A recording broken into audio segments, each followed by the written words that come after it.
उसके लिए भैंस रखना चाहिए, उसके लिए गन्ना बोना चाहिए, फिर चीनी बनाना चाहिए, फिर घी निकालना चाहिए, फिर बड़े परिश्रम से मालपूड़ा मिलेगा। ऐसा कैसे मालपूड़ा मिल जाएगा? तो हजार तर्क वितर्क करते रहो, सब बेकार। सही बात यह है कि बिना गेहूं बोए, बिना भैंस रखे, बिना घी निकाले, बिना गन्ना बोए और गरीब से गरीब प्राणी जाएगा उस भंडारा में, उसको मालपूड़ा और लड्डू खाने को मिल जाए। तो ऐसे यदि बात यही है, ज्ञान मुक्ति बड़ी कठिन है, बहुत कठिन है। वर्णाश्रमानुसारी श्रौत स्मार्त धर्म कर्म का पालन करो, उपासना करो, श्रवण मनन निधिध्यासन करो, भगवत स्वरूप साक्षात्कार के लिए खूब प्रयास करो, योगाभ्यास करो, तो कहीं भगवत साक्षात्कार हो, तो कहीं मुक्ति हो। लेकिन भगवान शंकर, उनका हाथ कौन पकड़े? ईश्वर हैं। वेदांती भी ईश्वर का हाथ नहीं पकड़ता। वेदांती भी कहता है ईश्वर कर्तुम अकर्तुम अन्यथा कर्तुम समर्थ। ईश्वर जो चाहे सो कर सकता है। अगर ईश्वर अनंत कोटि ब्रह्मांड के अनंत अनंत प्राणियों को आज ही एक क्षण में मुक्त करता हो, तो कोई वेदांती उसका हाथ नहीं पकड़ा। उसका सामर्थ्य मान्य, ये सामर्थ्य है उनमें। अनंत ब्रह्मांड के अनंत अनंत प्राणियों को एक ही क्षण में मुक्त कर सकते हैं, ये सामर्थ्य है उनमें। तो फिर अगर उन्होंने ये संकल्प बनाया, भाई खाली काशी में पंचक्रोशी के भीतर जो प्राणी मर जाएगा, हम उसको परम कैवल्य परम मुक्ति प्रदान कर देंगे, उन्होंने संकल्प कर लिया। तो अब उस संकल्प को तोड़ने वाला कोई है नहीं। वो संकल्प बड़ा पक्का है, कोई तर्क वितर्क की जरूरत नहीं। और तर्क वितर्क करते रहो तो मालपूड़े से वंचित हो जाओगे, वो कोई फायदा की बात नहीं। इसलिए कोई तर्क वितर्क न करके काशी विश्वनाथ भगवान के भंडारे में आओ, पधारो और कैवल्य पद मुक्ति पद लो। ज्ञान खानी अगहानी कर, मुक्ति जन्म मही जान। मुक्ति की जन्म भूमि, मुक्ति यहाँ पैदा हुई। मुक्ति जन्म मही जान, ज्ञान खानी अगहानी कर, जहाँ बस शंभु भगवान तो काशी से। काशी की महिमा संक्षेप में सुना। अब रहा केदारखंड। केदारखंड की महिमा और भैरवी यातना काशी में होती, परंतु केदार भगवान ने कुछ और अनुग्रह किया है।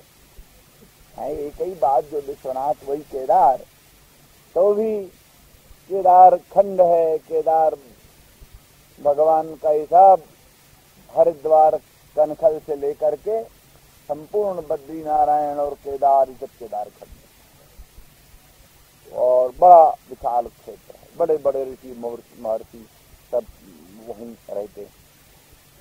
तो वो केदार भगवान भी काशी में आए, तो उन्होंने यहाँ का देखा बड़ा तमाशा, बड़ा सब कोहराम मच रहा है। मुक्ति तो मिलेगी सबको, लेकिन मुक्ति से पहले वो दुरुस्त किया जाता है दिमाग। पीट पाट कर मस्तिष्क को ठिकाने लगाया जा रहा है। जो तुमने पाप वाप किया है उसका फल ले लो, तो भगाया जाता है। तो कहा भाई मुक्ति तो है, लेकिन बड़ी टेढ़ी मुक्ति है, इसी मुक्ति से बड़ा। तब उन्होंने कहा भाई ये सब हमारे खंड में नहीं होना चाहिए। तो केदार खंड है, केदार खंड। केदार खंड में इस प्रकार की चर्चा है कि केदार में धुंधराज महाराज जो है, तो धुंधराज महाराज भय से ही वो जो पाप है ना, जन्म जन्मांतरों के युग युगांतरों के प्राणियों के पाप है, और विशेष करके और पाप तो केदार खंड में आते ही, काशी आते ही नष्ट हो जाते हैं सब पाप। गंगा का स्पर्श करते ही, काशी आते ही सब पाप खत्म हो जाते हैं। परंतु जो प्रमाद बस काशी में जो पाप बन जाते और जिन पापों का प्रायश्चित नहीं किया, पंचक्रोशी आदि नहीं किया, तत्त तिथि की देव यात्रा नहीं किया, तो फिर वो पाप जो है सो अक्षम्य होते हैं और उन पापों का प्रायश्चित करना पड़ता है। तो काल भैरवी यातना में बड़ी उग्रता है, उसकी अपेक्षा धुंधराज भय के द्वारा, वो भीत के द्वारा, भीत उत्पन्न करके। तो अब आप समझे जो दुख, जैसे मान लिया, कल्पना कीजिए कोई बकरे को रोज मालपुड़ा खिलाओ, लड्डू खिलाओ, और एक बार उसको बाघ के मुंह के सामने खड़ा कर दो, भेड़िया के मुंह के सामने बकरे को खड़ा कर दो, तो रोज रोज का लड्डू मालपुड़ा खिलाना वो कुछ असर नहीं करता उसको, इतना भय होता है वो तो सूख जाता है, खाया हमको खाया। इस तरह से इतना भीषण रूप सामने उसके आता है प्राणी के, कहते कुछ नहीं। जैसे बकरे को छुआ नहीं सिंह ने, बाघ ने छुआ नहीं, लेकिन उसके सामने ले जाना ही। हम लोग बच्चे थे तो रोना होना लगता था, तो माता वाता आई, भालू आता था, भालू गांव गांव में, तो भालू से झड़ाते, तो भालू के सामने करें, अरे बाबा इतना ऐसा मालूम पड़ता था कि भालू क्या आ जाएगा, इतना भय होता था, कुछ ठिकाना नहीं। तो कुछ नहीं करते, भालू के सामने उसको लड़के को कर देते थे, और वो लड़का तो रोते रोते आधा हो जाता। तो इस तरह से भय के द्वारा भी वही काम हो जाता। तो इस प्रकार से केदारखंड की बात। अब तीसरी बात रही सत्तरांशे नावती ऋणस्य कृष्णोर बीजान संसना, सब संक्षेपित कर रहे हैं।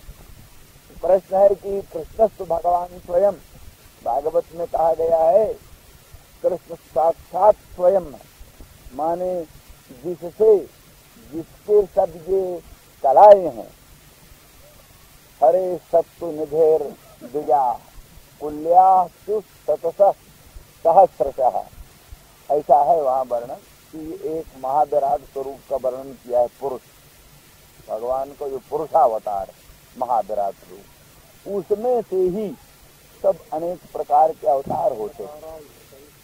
अवतारा यशंख्या हरे सत्व निधेर द्विजा यथा विदासन कुल्या सरसा सरसा, अविदासी अनुपक्षयशील जो सरोवर, अनुपक्षयशील सरोवर से जैसे सहस्रों नहरें खुद निकलती, अनुपक्षयशील सरोवर से जैसे अपरिगणित नहरें निकलती हैं, तैसे वो जो पुरुष है महाविराट, वही अविदासी सरोवर के तुल्य, उसमें से शतशः कुल्याओं के तुल्य, नहरों के तुल्य अनेकों अवतार प्रकट।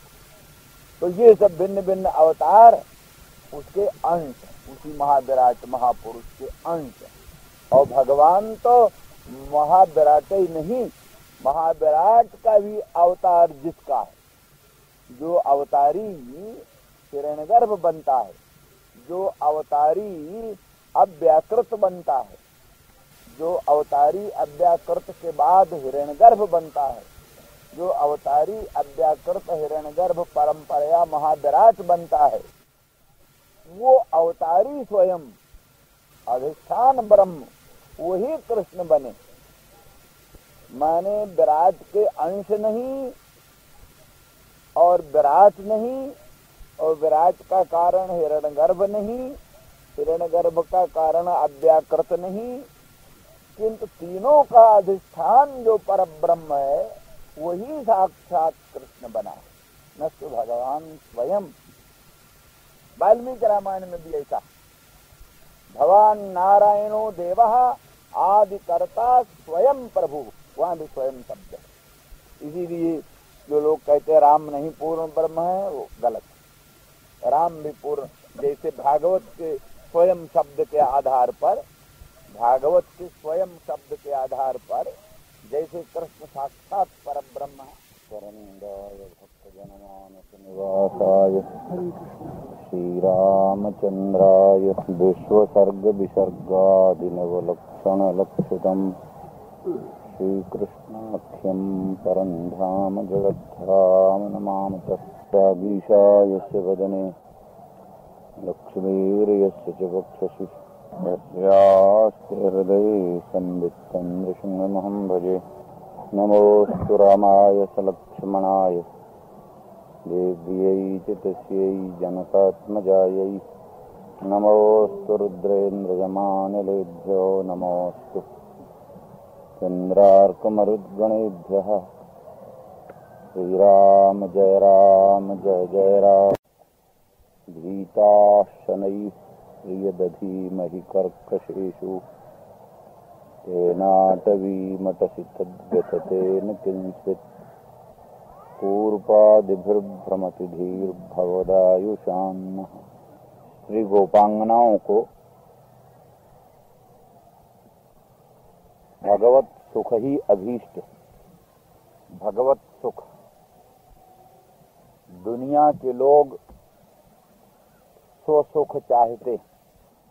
लोक और वेद सर्वत्र यही सिद्धांत सुनिश्चित है कि आत्मनस्तु कामाय सर्वम प्रियम। दुनिया में जो कुछ भी प्यार होता है किसी में, वो सब प्यार आत्मा के लिए है। किसी वस्तु में हम प्यार इसलिए करते हैं कि वो हमारी आत्मा को सुख पहुंचाए। स्त्री में प्यार करते हैं इसलिए कि उससे हमारी आत्मा को सुख पहुंचता है। पुत्र में हम प्यार इसलिए करते हैं कि उसके द्वारा हमें लोक परलोक में सुख मिलने की आशा। देवता में हम प्यार इसलिए करते हैं कि उसके द्वारा हम संसार बंधन से विमुक्त हो जाएंगे, बड़ा सुख मिलेगा, अनंत सुख मिलेगा, इसलिए देवता में प्यार करते हैं। मैंने दुनिया में जितना प्यार है, संसार में जितना स्नेह है, सब स्नेह आत्मा के लिए। जिसके द्वारा आत्मा को सुख पहुंचता है उसमें हम प्यार करते हैं। जिसके द्वारा आत्मा को सुख न पहुंचा, दुख पहुंचने लगा, वहां प्यार खत्म हो, नहीं खत्म हो। तो इसलिए लोक सिद्धांत तो वेद सिद्धांत व्यापक रूप से प्रसिद्ध है। आत्मनस्तु कामाय सर्वम प्रियम भवति। संसार में सब वस्तु आत्मा के लिए ही प्रिय होती। किंतु सबसे विलक्षण ये बात है कि ये भगवान के लिए ही आत्मा को भी पसंद कर रही है। आत्मा इसलिए पसंद है उनको, ये भगवान के उपयोग में आने वाला भगवत सुखोपयोगी आत्मा है, इसलिए वो आत्मा में प्यार करता। आत्मनस्तु कामाय सर्वम प्रियम भवत के ठीक विपरीत भगवतस्तु कामाय सर्वम प्रियम भवति कह रहे। भगवान के लिए सब कुछ प्रिय है। हमारी आत्मा में भी जो हमारा प्यार है वो इसलिए कि वो आत्मा भगवान का अंग है, उपांग है, भगवान का शेष है। भगवान शेषी है, सर्वशेषी भगवान अंगी, और हमारी आत्मा भी उन्हीं का शेष है, उन्हीं का अंग। तो भगवत शेषत्वेन, ये भगवत शेष है, भगवान का शेष है आत्मा, भगवान का अंग है, अंगी भगवान है, इसलिए हम आत्मा में प्यार कर रहे हैं। तो सुख सुखित्व एक सिद्धांत, तत् सुख सुखित्व अपर सिद्धांत। तो सुख में सुखी होना, बूढ़ा बाप कोमल मुख वाले लड़के को चुम्बन करने लगता है, चुम्बनों की बौछार लगा देता है, लड़का रोता है। उसकी मूछ जो है गड़ते हैं उसकी कोमल मुंह में, उसके कोमल मुख में उसकी नुकीले मूछ गड़ते। और वो अपने सुख में इतना मस्त है, इसको क्या सुख होता होगा, क्या दुख होता, कुछ मतलब नहीं। तो लड़के को दुख हो रहा है कि सुख हो रहा है, कुछ मतलब नहीं। वो चुम्बनों की बौछार लगा देता है तो रोता है लड़का। तो सुख सुखित्व है, अपना सुख, मुझे आनंद आता है इसके चुम्बन में। किंतु ये जो सुख है, इस सुख से वो काम सुख कहीं सतगुणित उत्कृष्ट होता है।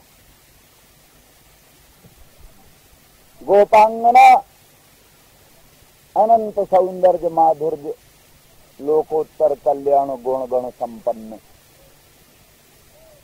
कर्कशेषु का कहने का ये भी मतलब है नित्य नवनवायमान यौवनत्व की सूचना। नित्य नव यौवना, इसलिए उनमें पूर्ण कर्कशता, उरोजों में पूर्ण कर्कशता। तो उसमें भी इनके लिए बड़ा विचित्र विचार है। यदि सोचें ईश्वर से प्रार्थना करके इनको कोमल बनाए दें तो आपको सुख नहीं होगा।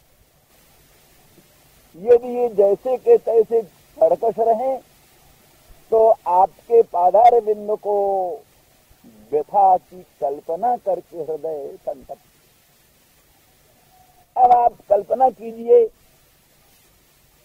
कि जहां अपने सुख का ध्यान रख करके बालक के सुख का ध्यान नहीं रखता पिता, तो इस सुख से कामोन्माद का सुख कहीं दूसरे धन का सुख होता है।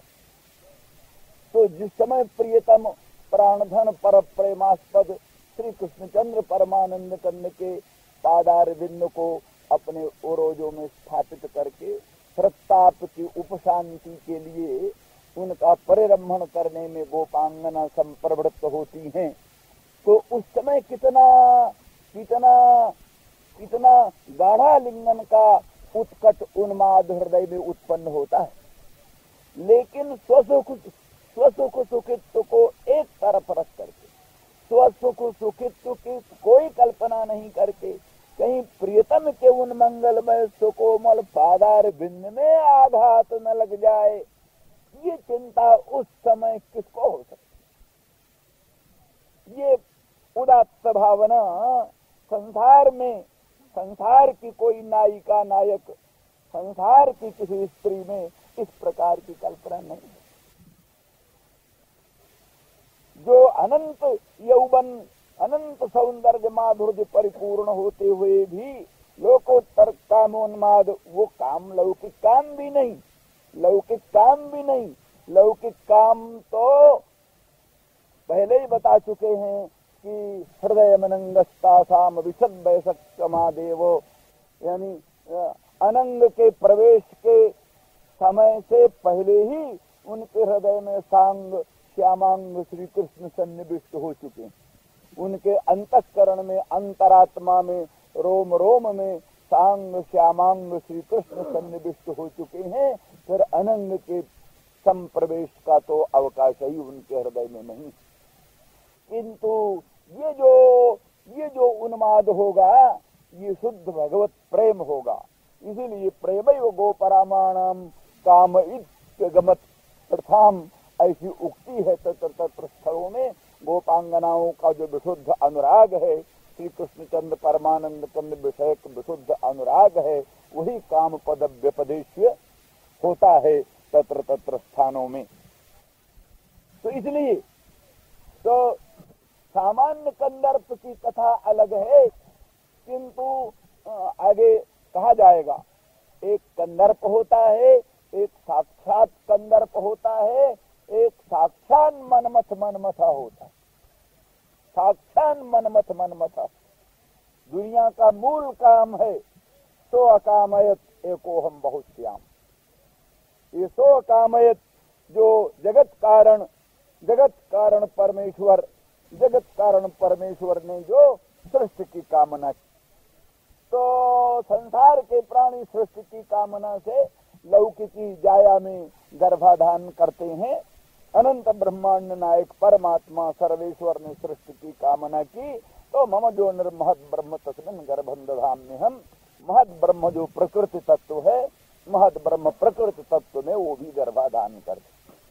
तो भगवान जब प्रकृति तत्व में गर्भाधान करते हैं तो प्रकृति जो अचेतन है वो चेतनायित हो जाती। पहले तो जड़ है, सत्वरजतम की साम्य अवस्था प्रकृति जड़ है, तो यहाँ गर्भाधान क्या है?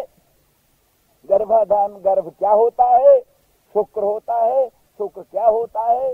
तेज होता है। तेज क्या होता है? सर्वांग रस होता है। तेज क्या होता है? सर्वांग रस होता है। इसीलिए अंगाद अंगात संभवसी इत्यादि उक्तियां। तो जैसे जैसे दुग्ध के कण कण में, दुग्ध के कण कण में रहने वाला घृत दुग्ध का शुक्र है, दुग्ध का सार है, अभिव्यक्त होता है। जैसे अंग प्रत्यंग में रहने वाला, अंग प्रत्यंग के कण कण में रहने वाला जो तेज है, वही तेज शुक्र होता है। तो वो भी वही पुरुष का अंश है। इधर क्या है? भगवान का प्रतिबिंब पड़ता, प्रतिबिंब पड़ता। सत्वरजतम की साम्य अवस्था भूत प्रकृति में ब्रह्म का होता है प्रतिबिंब। ब्रह्म तेजस स्वरूप है, इसलिए उसका प्रतिबिंब भी तेजस स्वरूप होता है। इसलिए चित्त छायापन्न होकर प्रकृति भी चिदाभास समन्वित होकर चेतनायित हो जाती। इसलिए जहाँ प्रकृति जड़ थी, कुछ भी कर सकने में समर्थ नहीं थी, जड़ थी, वहाँ प्रकृति स्वप्रकाश चित्त परब्रह्म चित्त की छाया से, चित्त छाया ही चित्त का शुक्र है, चित्त छाया ही चित्त का तेज है। वो चित्त छाया ही चित्त तेज ही जो प्रकृति में प्रतिबिंबित हुआ, वही उसका गर्भाधान है, वही उसका अर्थ है। हाँ, मम यो निर्महद ब्रह्म तस्मिन् गर्भं दधाम्यहम्। महत ब्रह्म जो प्रकृति, ब्रह्म के साथ महत पद जब लग जाता है विशेषण, तो वो महत ब्रह्म ब्रह्म नहीं रह जाता, वो महत ब्रह्म हो जाता है प्रकृति। इसीलिए महत महत विशेषण बसात यहाँ ब्रह्म पद का अर्थ प्रकृति। तो इसलिए महत ब्रह्म जो प्रकृति है, सत्वरजतम की साम्यावस्था, वही भगवान की योनि, वही भगवान का प्रतिबिंब है। इसका वेद के उस मंत्र से भी श्लेष होता है, क्या नाम? गणानान्त्वा गणपति गुम हवा महे बसो मम आहम जान गर्भधमात गर्भध मजासी गर्भधम। तो वहां पर भी वैसे तो अश्व का स्तवन है, अश्व के स्तवन का प्रसंग है, याज्ञिक पद्धति के अनुसार यज्ञ का स्तवन है। लेकिन मंत्रों के आध्यात्मिक अर्थ भी होते हैं, आधिदैविक अर्थ भी होते हैं, अधियज्ञ भी अर्थ होते हैं।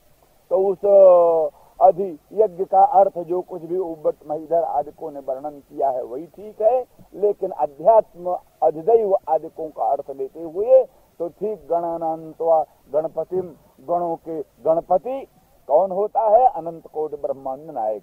जितने गण हैं, महदादि गण, इंद्रियादि गण, भूम्यादि प्रकृत गण, इतने गण हैं। सभी गणों के एकमात्र गणपति सर्वाधिष्ठान स्वप्रकाश परब्रह्म परमेश्वर, वही प्रियाणान्त्वा प्रियपतिम। इतने प्रिय हैं संसार में, प्रेयो वित्तात्, प्रेय पुत्रात्, प्रेयो अन्यस्मात् सर्वस्मात्। उपनिषद कहती है भगवान ही पुत्र से अधिक प्रिय हैं, भगवान ही वित्त से भी अधिक प्रिय हैं, भगवान ही जितनी प्रिय संसार की वस्तुएं हैं सबसे अधिक प्रिय हैं। इसलिए प्रियाणान्त्वा प्रियपतिम, जितने प्रिय हैं सारे प्रियों में, सब प्रियों का जो परम प्रिय पति, सारे गणों का परम प्रिय गणपति। तो ऐसा जो भगवान का स्वरूप है, गर्भं दधातीत गर्भधम भगवत स्वरूपम। गर्भ वही प्रतिबिंब लक्षण गर्भ, माया रूपी योनि में, महद ब्रह्म माया रूपी योनि में चिदाभास मान चित प्रतिबिंब रूप गर्भ का आधान करने वाला गर्भधम कौन हुआ? बिंब हुआ। बिंब का ही प्रतिबिंब पड़ा करता है, बिंब का ही प्रतिबिंब पड़ा करता है। बिंब ही प्रतिबिंब का आधान दर्पण आदिकों में करता है। जैसे बिंब दर्पण आदिकों में प्रतिबिंब का आधान करता है, तैसे भगवान प्रकृति रूपी दर्पण में अपने प्रतिबिंब रूपी गर्भ का, तेज का आधान करते हैं। तो गर्भध भगवत स्वरूप हुआ।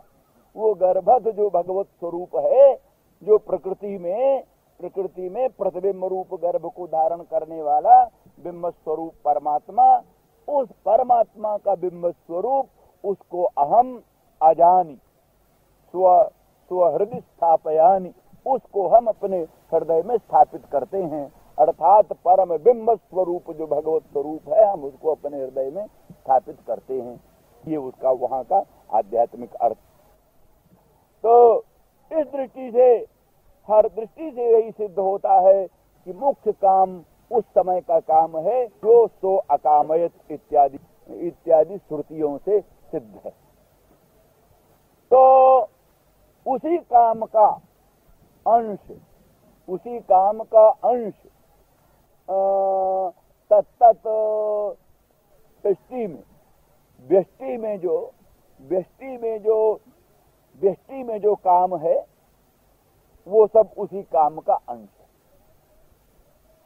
तो साक्षात मनमथ वही काम हुआ। साक्षात मनमथ मूल काम, साक्षात मनमथ। और सब मनमथ का विकृत रूप या क्या नाम है, व्यष्टि रूप।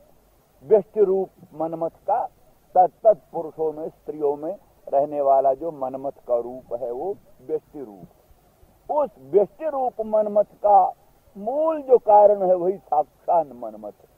अब साक्षात मनमथ है, वो भगवान कृष्ण होते हैं, क्योंकि वो कामस्तु वासुदेवांशः, बोले वो काम वासुदेव का अंश है।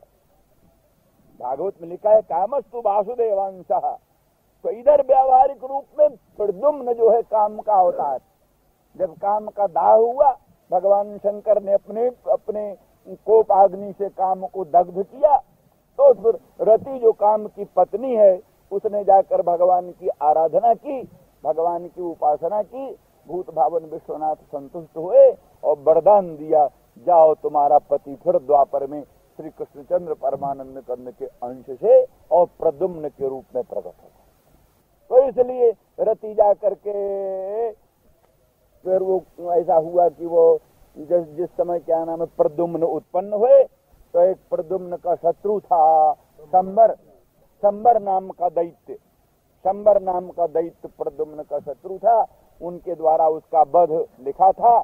ऐसा उसको विदित हुआ तत्वज्ञों से कि इसके द्वारा वासुदेव का जो पुत्र होगा प्रद्युम्न काम, उसके द्वारा तुम्हारा वध होगा। तो उसने जन्म होते ही जैसे प्रद्युम्न का जन्म हुआ, वो किसी तरह से धोखे से वो प्रद्युम्न को उठाकर ले जाकर समुद्र में फेंक दिया। समुद्र में फेंक दिया तो समुद्र में किसी मछली ने उसको खा लिया। समुद्र में किसी मछली ने खा लिया, तो फिर वो अंततोगत्वा किसी जालिक ने उस मछली को पकड़ा। जालिक ने मछली को पकड़ा और मछली को राजाधिराज महाराज शाहनशाह चक्रवर्ती नरेंद्र शंबरासुर के यहाँ भेज दिया। मछली शंबरासुर के यहाँ मछली भेज। अब शंबरासुर के भोजनागार में भोजन निर्माण की अध्यक्षा ये रति को मालूम था किसी तरह से किसी के यहाँ आएगा। नारद देवर्षि नारद ने सब कुछ कहानी उनको बताई। तो रति जाकर के वहां से पहले ही शंबरासुर के भोजनाध्यक्षा बन करके रही। तो भोजनाध्यक्षा बनकर रही तो मछली आई, मछली का पेट और ढाड़ा गया तो उसे बालक निकला। बड़ा आश्चर्य हुआ, बड़ा सुंदर बालक। और शंबरासुर को खबर गई, उन्होंने कहा ठीक है इसको दे दो, यही पालन करे। तो रति ने उसका पालन किया। इस कहानी भागवत में सब। तो अंततोगत्वा फिर जब बड़े हुए प्रद्युम्न तो संग्राम करके शंबरासुर को वध किया। शंबरासुर का वध करके फिर जो है सो रति को लेकर के फिर वहां आए। इसी तरह से तो कहने का अभिप्राय ये है कि भगवान शंकर के कोपाग्नि से दग्ध हुए काम को और भगवान शंकर के वरदान से ही और भगवान श्री कृष्णचंद्र परमानंद कंद के अंश से उसका प्रादुर्भाव हुआ। इसलिए भी कामस्तु वासुदेवांशः, काम वासुदेव का अंश। और उस रूप से भी वासुदेव माने अनंत ब्रह्मांड नायक परम कारण, उस परम कारण का अंश ही काम है। क्योंकि स्व कामयत, तो कामयितृत्व कामयिता से भिन्न नहीं है, कामयिता का अंश ही है। कामयिता का अंश ही कामयितृत्व है। काम जो है कामयितृत्व जो है वो कामयिता का अंश ही। इसलिए कामयिता वासुदेव, उसका अंश ही काम। इस दृष्टि से कामस्तु वासुदेव अंश ठीक बना।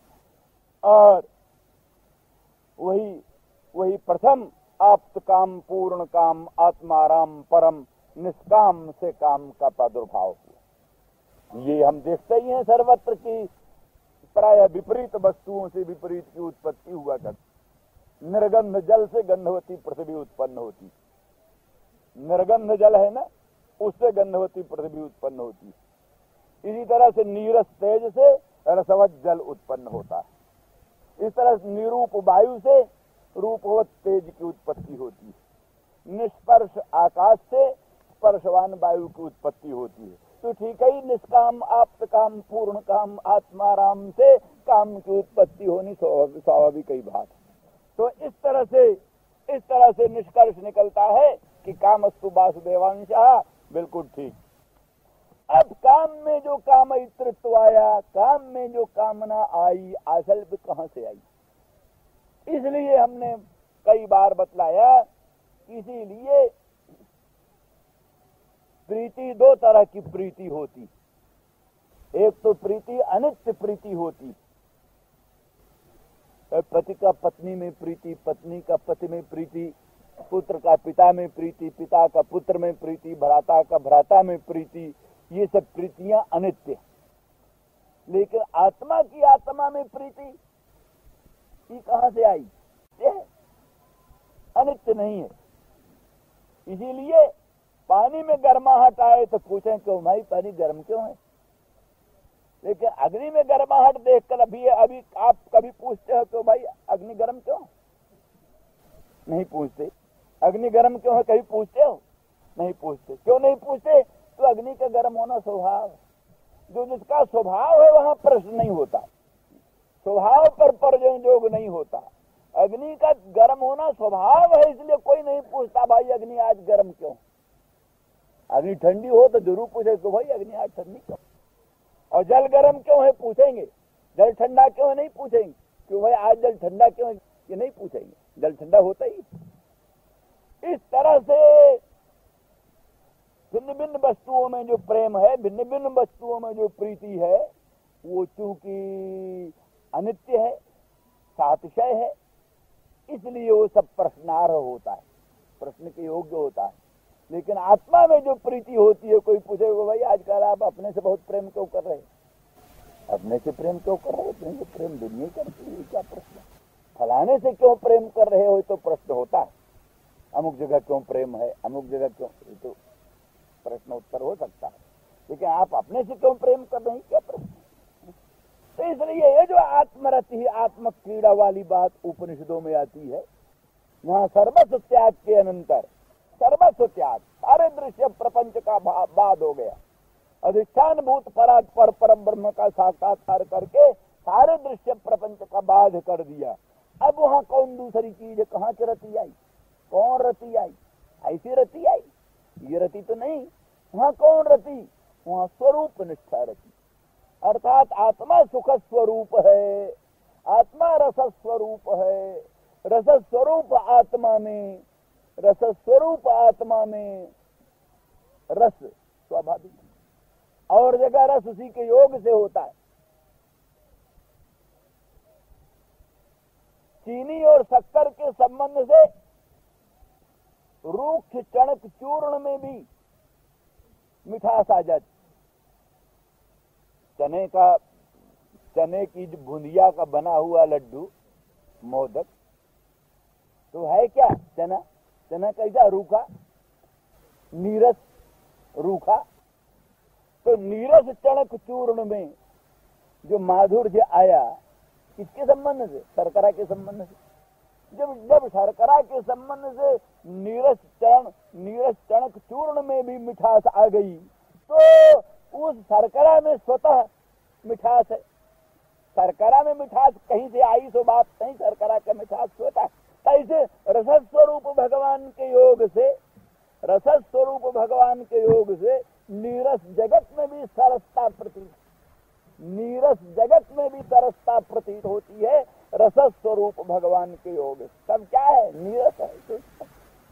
सारा जगत सत्वहीन रसहीन है, रसहीन है, सत्वहीन है, स्फुरणहीन है, स्फूर्तिहीन है। तो स्फूर्तिहीन जगत में स्फूर्तिमत्ता, रसहीन जगत में सरसता, सत्वहीन जगत में सत्यता, ये किसके संबंध से? भगवत संबंध। इसी को गोस्वामी तुलसीदास जी बोल गए, जासु सत्यता ते जड़ माया, भास सत्य इव मोह सहाया। मोह की सहायता से, भगवान की सत्यता से जड़ जगत में सत्यता प्रतीत होती, जड़ जगत में सत्यता प्रतीत होती है भगवान की सत्यता से। तब अर्थात निस्तत्व जगत में भगवत संबंध से सत्व आया, निस्फूर्त जगत में भगवत संबंध से स्फूर्ति आई, नीरस जगत में भगवत संबंध से सरसता आई। तो भगवान में पुरुष सरसता कैसी है? स्वाभाविक, स्वाभाविक। यह आत्मरति का उदाहरण है, ये आत्मरति। तो ये जो आत्मरति है, आत्म प्रीति है, ये लौकिक प्रीति, लौकिक प्रीति से बिल्कुल विलक्षण है, आत्मस्वरूप भूता है, आत्मस्वरूप से भिन्न नहीं है, स्वरूप भूता प्रीति है। इसी प्रीति को लेकर मधुसूदन सरस्वती ने भक्त योग का अलख जगाया। भक्त योग का अलख जो उन्होंने जगाया मधुसूदन सरस्वती ने, वो किसी अनित्य प्रीति को लेकर नहीं, किंतु नित्य प्रीति को लेकर बोले भगवान परमानंद स्वरूपः स्वयं वही मनोगत सदाकार रसता मेत पुष्कलाम।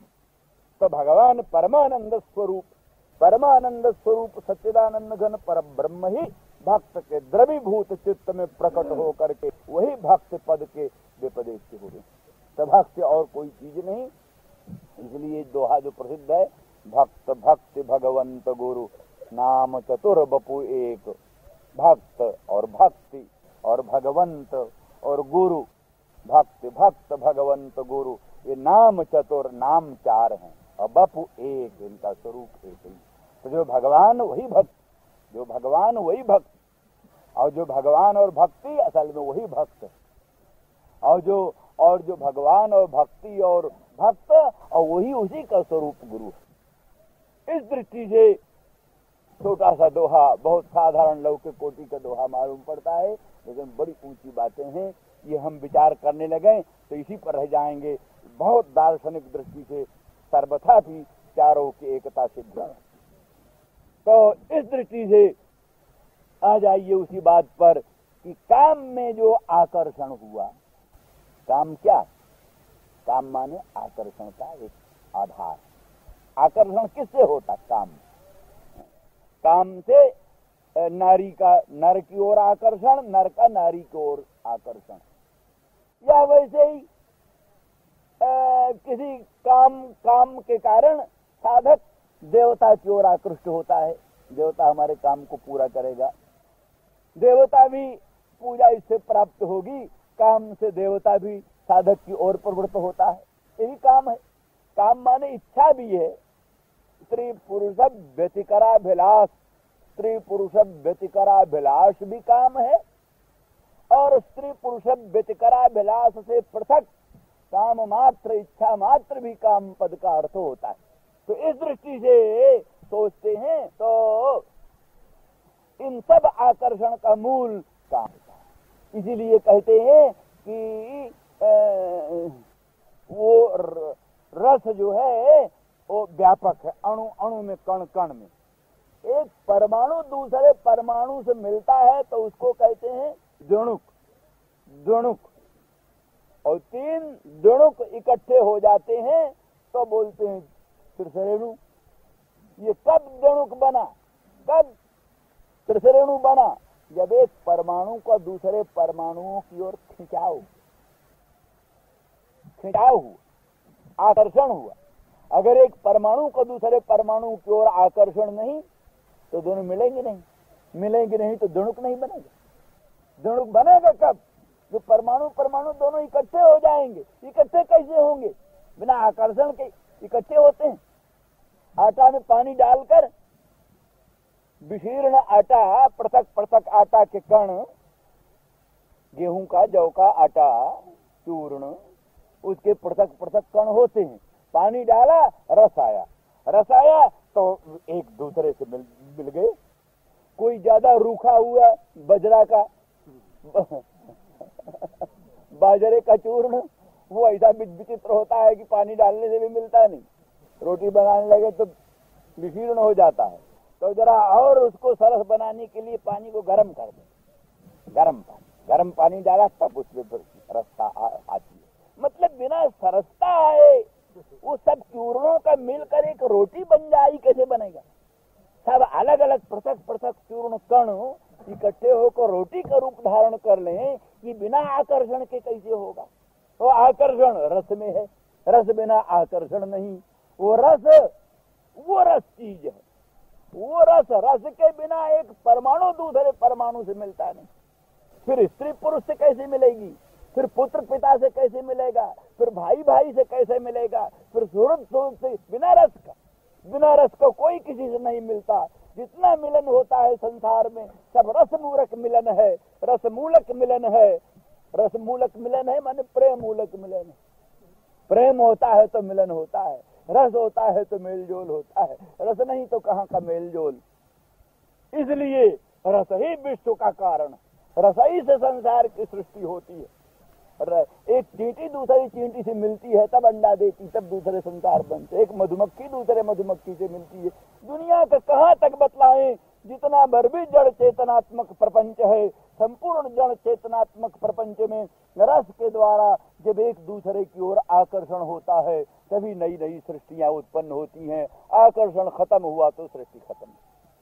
सत्व रज तम तीनों गुण आपस में मिलते जुलते हैं तभी महत्त्व अहम तत्व पंच तन्मात्रा 16 विकार आदिकों का प्रादुर्भाव होता है। अगर रज अलग बैठा रहे, तम अलग बैठा रहे, सत्व अलग बैठा रहे तो कभी भी ना इनमें किसी प्रकार का वैषम्य होगा, न किसी प्रकार की सृष्टि का प्रादुर्भाव होगा, न कोई चीज बन सकेगी।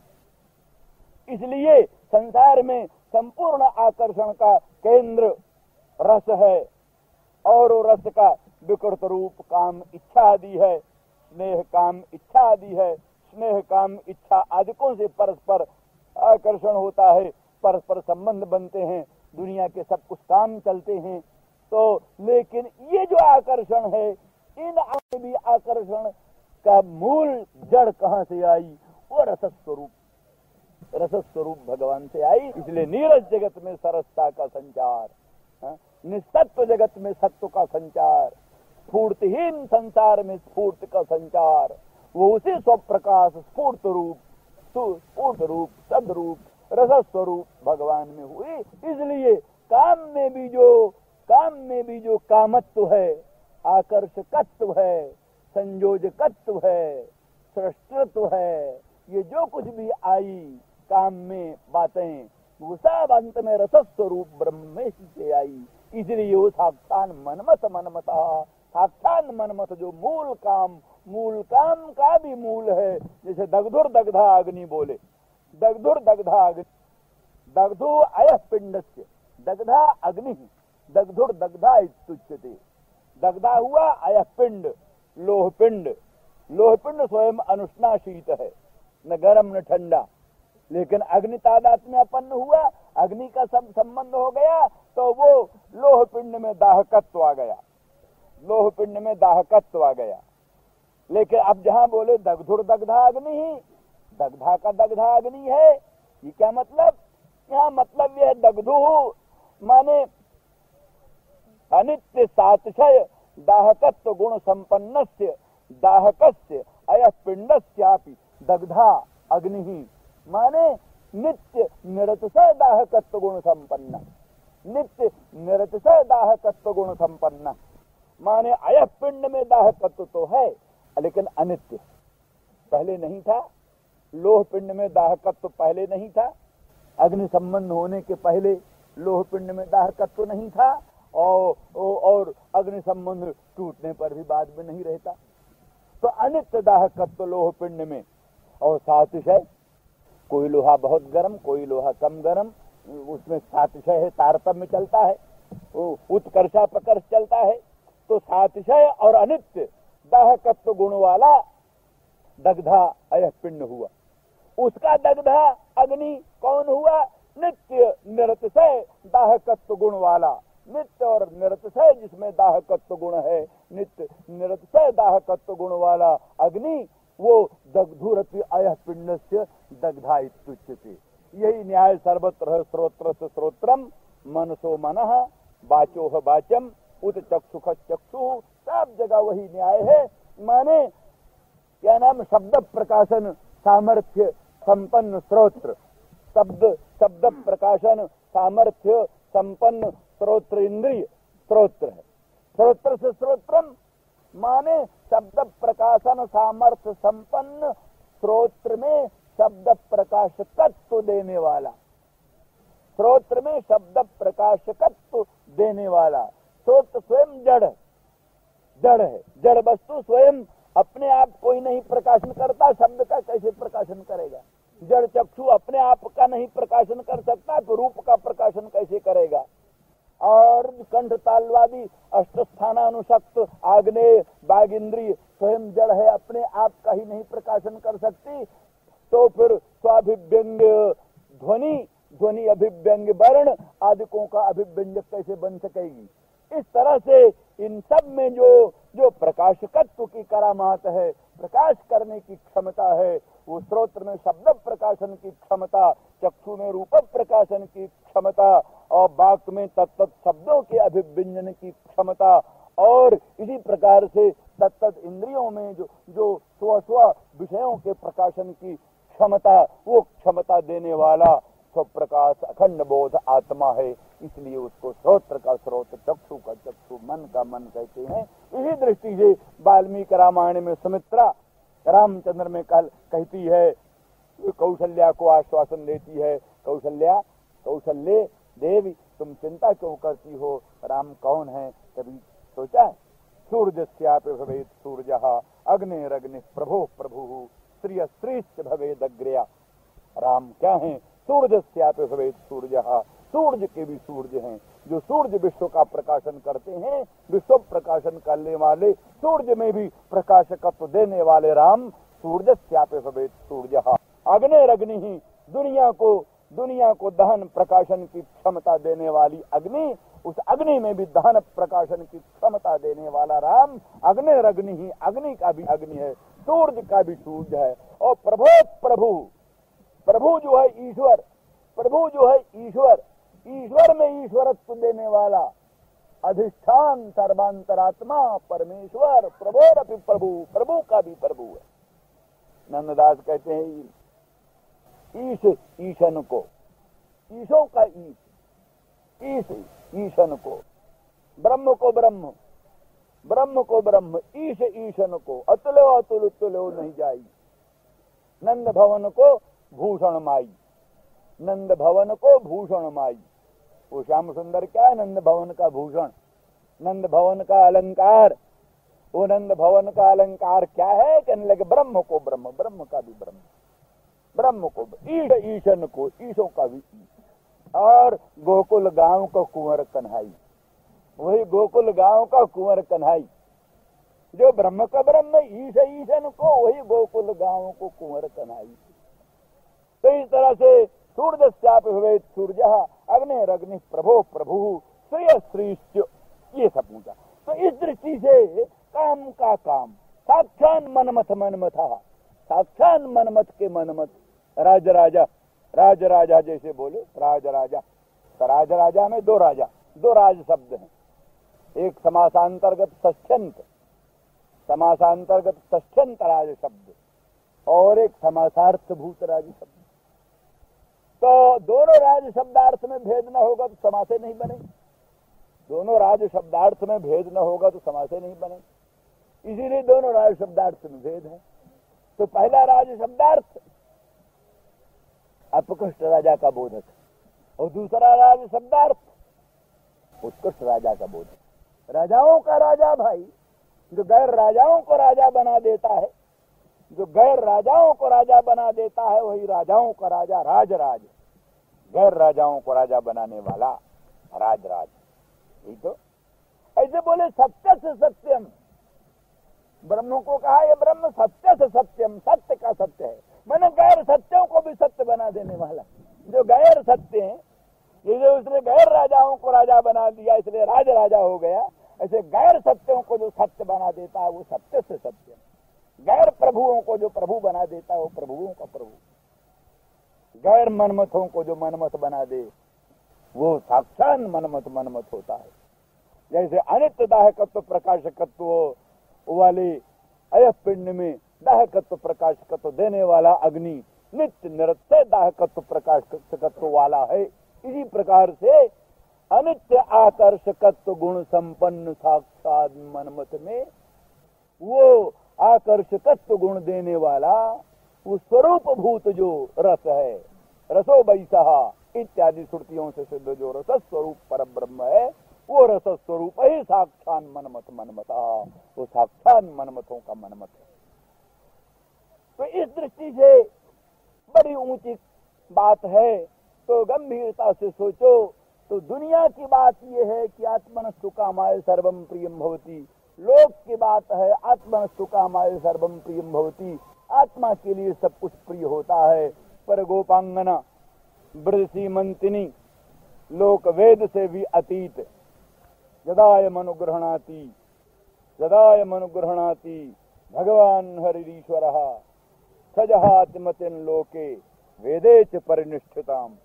तो दोनों मतियों से ऊपर उठने वाली ये गोपांगना, तो जहाँ दुनिया के लोग सब स्वसुख सुखित्व का सिद्धांत मानते हैं, स्वसुख में सुखी होने की बात मानते हैं, अपने सुख में सुखी, दुनिया का सुख है, दुनिया को खूब लड्डू मालपूड़ा मिल रहा है खाने को, हवाई जहाज चलने को मिल रही है और पुष्पक विमान चलने को मिल रहा है, लेकिन हमको रोटी नहीं मिल रही, हम पैदल भटक रहे हैं।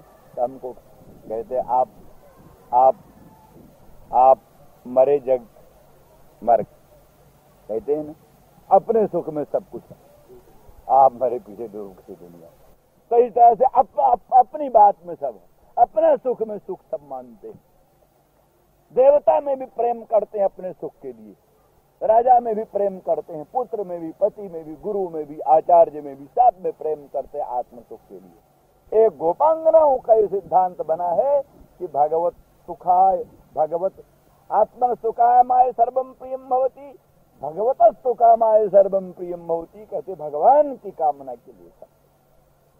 ये इन्हीं ब्रजांगनाओं का ये भाव बन सकता है दुनिया में कि जत्ते सुजात बुरुहम स्तनेषु भीताशनैः प्रियदधीमहि कर्कशेषु तेनाटवी मटसि तद्व्यथतेन किंचित् कूर्पादिभिर्भ्रमति धीर्भवदायुषान्नः।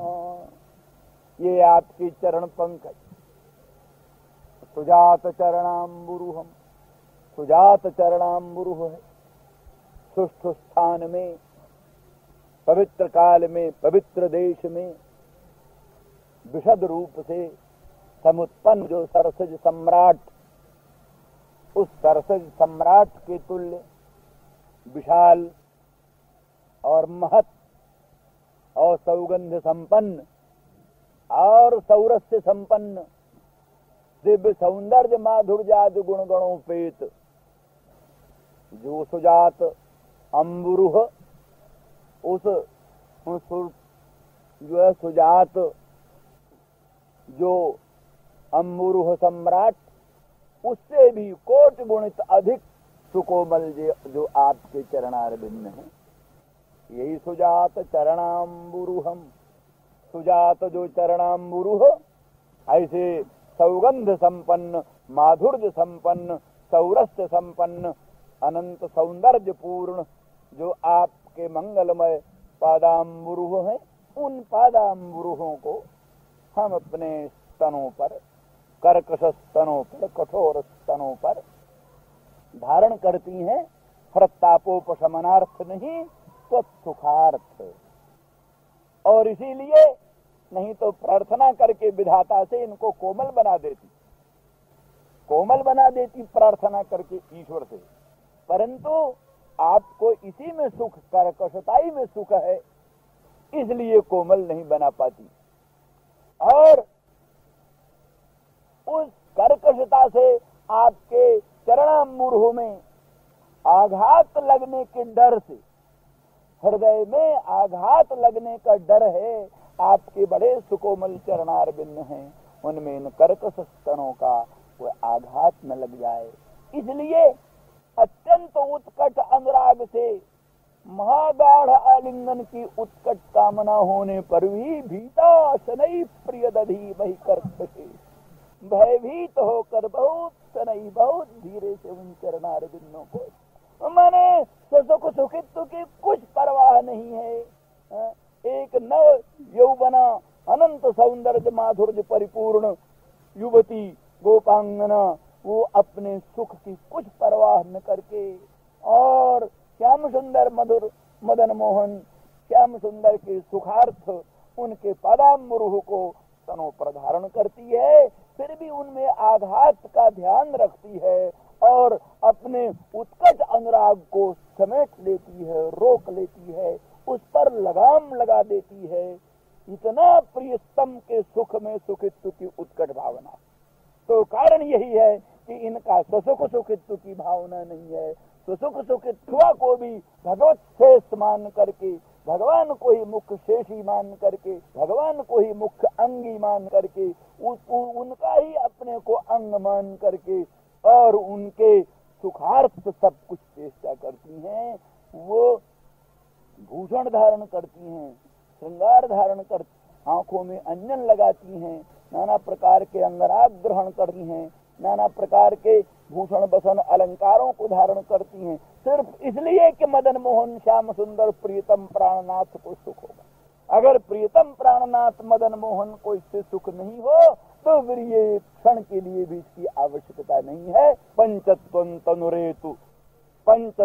तनुरेतु भूत निबह स्वांसम स्फुटन्तु स्वांसम विशंतु स्फुटम। प्रभु के विप्रयोग में ये पंचत्वं तनुरेतु, ये शरीर पंचत्व को प्राप्त हो जाए।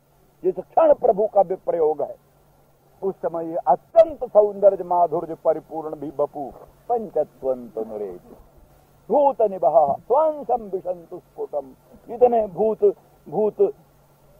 समुदाय है शरीर में, पृथ्वी जल तेज वायु आदि, इनको सब स्वांसम विशंतु स्फुटम, सब अपने अपने अंश में जाओ।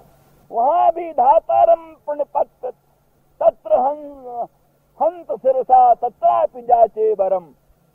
जो शरीर का पंचत्व हो गया, माने शरीर मर गया और शरीर का पार्थिव अंश पृथ्वी में मिला, जली अंश जल में मिला, तेजस अंश तेज में मिला, वहां भी विधाता से हम हाथ जोड़कर सिर झुकाकर प्रार्थना करती हैं कि हमारे शरीर का जलीय अंश उस बापी में जाकर मिले जिसमें श्याम सुंदर मदन मोहन स्नान करते। हमारे शरीर का वायवीय अंश उस वायु में मिले जो पंखा